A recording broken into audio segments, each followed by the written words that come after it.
বিসমিল্লাহির রহমানির রহিম।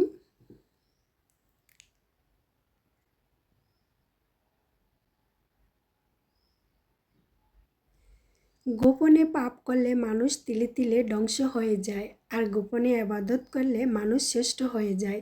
সুবহানাল্লাহ। আসসালামু আলাইকুম। আমি জেসিন স্বপ্না ঢাকা থেকে বলছি। জেসিন স্বপ্না সাব্বির ব্লগ থেকে সবাইকে আরেকবার স্বাগতম। কাছে এবং দূরে, দেশ ও দেশের বাইরে যে যেখান থেকে আমার ভিডিও দেখছেন এবং দেখবেন, আশা করছি আল্লাহর রহমতে সবাই ভালো আছেন। আলহামদুলিল্লাহ, আমিও ছোট্ট পরিবার নিয়ে ভালো আছি। সবার সুস্বাস্থ্য কামনা করে আজকের ভিডিওটা আমি নরম তুলতুলে ফুলকো রুটি আর ভর্তা ডাল দিয়ে স্টার্ট করেছি। আশা করছি তোমাদের ভালো লাগবে। এখানে আজকের কিছু কিছু ঠান্ডা পড়েছে, আমাদের এখানে এখন পর্যন্ত ঠান্ডার আলাপ পাইনি। তারপরও আজ দু একদিন একটু হালকা ঠান্ডা পড়ে গেছে, আর এই ঠান্ডা দিয়ে নরম নরম ফুলকো রুটি বানানো শুরু করে দিয়েছি। শীত যখন চলে এসেছে, এখন থেকে সকালের নাস্তাটা হবে ফাঁকিবাজি, কোনো রকম খেয়ে সকালটা পাড়ি দিব। কারণ এই শীতে দিয়ে দাঁড়িয়ে দাঁড়িয়ে নাস্তা বানানো রান্না করা আমার পক্ষে অসম্ভব। কারণ শীতকে আমি প্রচণ্ড ভয় পাই এবং ভয় করি। গরমকাল আমার কাছে অনেক ভালো লাগে, শীতকাল কিন্তু আমার একদমই পছন্দ না। তারপরও যদি আমরা খাবারের রানী হিসাবে, খাবার দিয়ে কিন্তু আমাদের শীতটাই বেশি ভালো। কারণ এই শীতে যত খাবারের আয়োজন, মজার মজার খাবার আমরা তৈরি করি। তো এইখানে তো ফুলকো ফুলকো নরম রুটি বানিয়ে নিয়েছি। রুটিগুলো অসাধারণ হয়েছিল, খেতে একদম টিস্যুর মতো নরম সফট ছিল। তো আমি আজকে চা বানাইনি, চা বানালে চা দিয়ে খেতে আরও ভীষণ ভালো লাগতো। সকালে ফাঁকিবাজি নাস্তাটা করে এখন আমি গুছিয়ে নিব আমার সংসারে 1 মাসের জন্য কিছু শুকনো বাজার। আব্দুর রহমানের বাবা গতকাল রাত্রে এই বাজারগুলো করে নিয়ে আসছিল। তো আমি আর তো অতিরিক্ত হয়ে গেছে বলে আমি আর গুছিয়ে নেই, এইভাবেই রেখে দিয়েছি। আর এখন আমি এক এক করে বের করে জায়গা মতন রেখে দিব আর গুছিয়ে নিব, আর আপনাদের সাথে শেয়ার করছি। এখানে ছিল মুগ ডাল, ছোলা। ছোলা আমার ঘরে সব সময় চলে, কোনো একদিন মিস হয় না, হয়তো সকালে না হয় বিকালে। আর এখানে 2টা ডেটল সাবান নিয়ে আসছি। আমি এই ডেটল সাবানটি আমার ছোট্ট সোনা বাবাকে ব্যবহার করাই। আর এখানে একটা টি নিয়ে আসছি চা খাওয়ানোর জন্য। এটা দিয়ে আমি বেশিরভাগই চা খাই। এখানে আমার চিনি কোনো কিছু মিস করা লাগে না। আর এখানে আছে বুটের ডাল, নুডলস। এক এক করে সমস্ত বাজারগুলো আমি আপনাদেরকে দেখিয়ে দিচ্ছি। আর আমার এদিকে গোছানো হয়ে গেছে। তো 1 মাসের এই শুকনো বাজারটা আমি এভাবেই করেই আমি একটা লিস্ট করে দিই আব্দুর রহমানের বাবাকে। তখন আব্দুর রহমানের বাবা লিস্টটা দেখে দেখে বাজারগুলো নিয়ে আসে। তারপরে কিন্তু আমি মধ্যবিত্ত পরিবারের ওয়াইফ, আমি বুঝে শুনে হিসাব করি এবং চলি এবং সঞ্চয় করি। আর এখানে নিয়েছে আমার 1 মাসের চাউল আর এই যে তেল। এই যে আমার 1 মাসের বাজার কিন্তু আমি আপনাদেরকে বলেছি, কিন্তু এটা কিন্তু 1 মাসের নয়, 1 মাস থেকেও আমার আরও অনেক দিন চলে যাবে।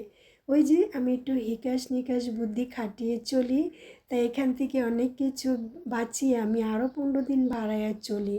তো প্রত্যেকটি গৃহিণীরই এভাবে সংসারকে সঞ্চয় করা এবং চলা এবং আয় বুঝে ব্যয় করা উচিত। তো আমরা প্রত্যেকটি গৃহিণী করছি আলহামদুলিল্লাহ। ইলিশ মাছটা বের করে রেখেছিলাম 1 ঘন্টা আগে। এখন ইলিশ মাছটা খুব সুন্দর করে ধুয়ে কেটে পরিষ্কার করে নিয়ে এই তো আমি এখন এটা একটু ভাজি করে নিচ্ছি। ইলিশ মাছ কখনো আমি রান্না করলে বেশি ভাজি করি না, যখন আমি ভাজা খাই তখন বেশি ভাজি করি। ইলিশ মাছটা ভাজা করে রেখে এখন আমি যে রান্না করব, সমস্ত মশলাগুলো দিয়ে আমি এটা লাল লাল করে ফোড়নটাকে করে নিয়েছি। আর এখানে দিয়ে দিয়েছি একটা আলু। আজকে আমি ইলিশ মাছ রান্না করব আলু দিয়ে আর পালং শাক দিয়ে। আলু দিয়ে পালং শাক দিয়ে ইলিশ মাছ খেতে কিন্তু অসাধারণ স্বাদ লাগে। যারা খান নাই তারা একবার ট্রাই করবেন, আর যারা খেয়েছেন তারা তো অবশ্যই মজাটা বুঝতে পারছেন যে কত স্বাদ লাগে। শাক দিয়ে কিন্তু বেশিক্ষণ রান্না করা যাবে না, তাহলে শাকটা কিন্তু চিমসা হয়ে যাবে আর শাকের যে সুন্দর একটা কালার আবরণ সেটা কিন্তু নষ্ট হয়ে যাবে।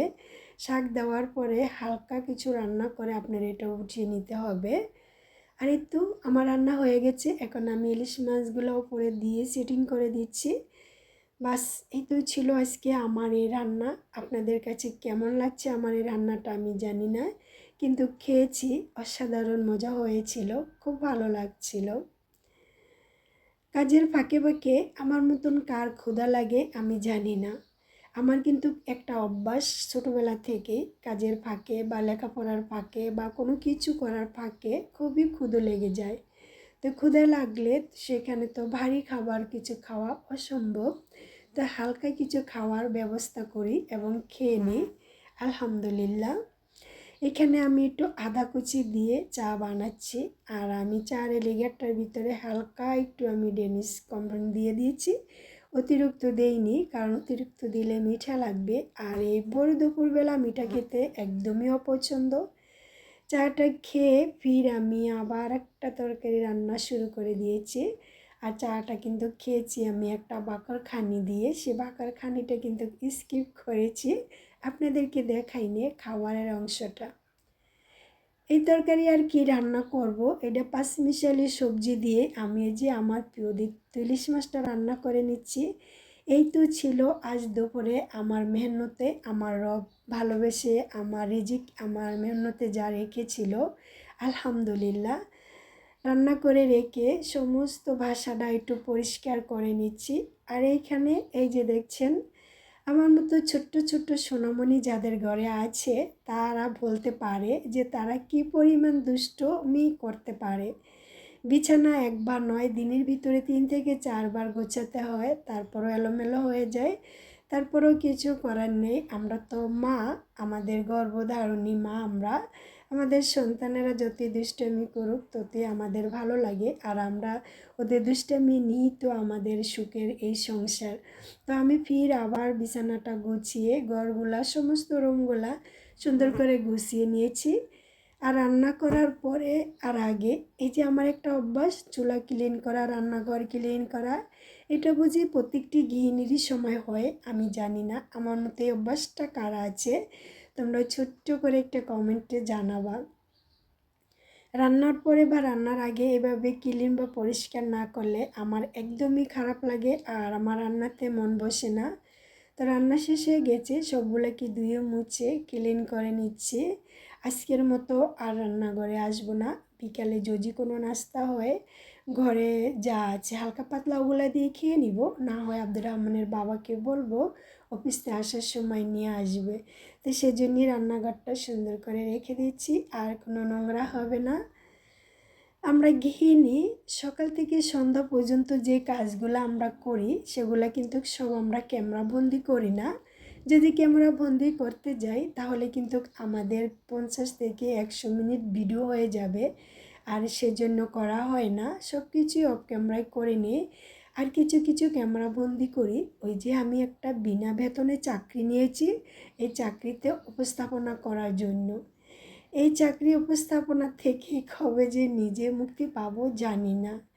আগে প্রথম প্রথম অনেক ভালো লাগতো, এখন আর ভালো লাগে না, কেন জানি কাজের প্রতি একটা বিরক্তি অনুভব হচ্ছে। যাই হোক, নিজের সংসার নিজেকে সামলিয়ে বুঝে চলতে হবে এবং চলছি আলহামদুলিল্লাহ। আমার ভিডিওটা যদি ভালো লাগে প্লিজ একটা লাইক দিবা, আর তুমি যদি আমার চ্যানেলে নতুন হয়ে থাকো চ্যানেলটিকে সাবস্ক্রাইব করে পাশে থাকা বেল আইকন অন করে পাশে থেকে যাওয়া, যাতে ভিডিও ছাড়ার মতো নোটিফিকেশন পেয়ে যাও। আসসালামু আলাইকুম, আল্লাহ হাফিজ।